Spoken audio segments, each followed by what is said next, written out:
అందరికీ నమస్కారం.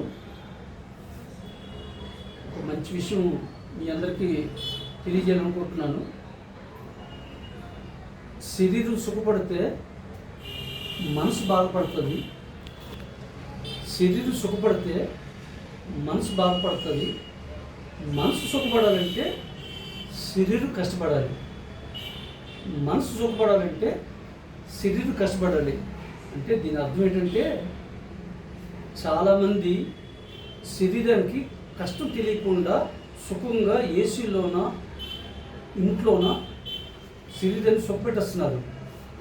తప్పనిసరిగా శరీరానికి యోగా, జాగింగ్, వాకింగ్, ఆసనాలు, ఏదో ఒకటి జిమ్ కానీ ఏదో ఒకటి తప్పనిసరిగా శరీరానికి అవసరం.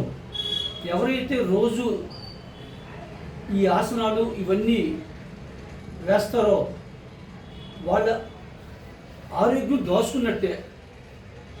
మనం ఈరోజు బ్యాంకుల్లోన డబ్బులు దాస్తున్నాం, బంగారం కొంటున్నాం. ఎందుకు కొంటున్నాం? ఫ్యూచర్లోనూ మనకి ఆస్తి పనికొస్తుందని. ప్రతి ఒక్కరు కూడా ఆరోగ్యాన్ని అదుపులో ఉంచుకోవాలి, దాచుకోవాలి. ఆరోగ్యాన్ని దాచుకోవాలి. ఎవరైతే లయబద్ధంగా సిస్టమేటిక్గా రోజు శరీరం మీద దృష్టి పెట్టి మంచిగా శరీరం చూసుకుంటే వాళ్ళు జీవితకాలం ఆరోగ్యంగా ఉంటారు. రాబోయే రోజుల్లో ఎన్నో జబ్బులు రాకుండా చాలా ఆరోగ్యంగా ఆనందంగా ఉంటారని కోరుకుంటున్నాను. దయచేసి ఈ వీడియోని మరొకసారి 2 సార్లు వింటూ దీన్ని అర్థం చేసుకొని అందరూ పాటిస్తారని కోరుకుంటూ, జామి భాస్కర్, బొబ్బిలి.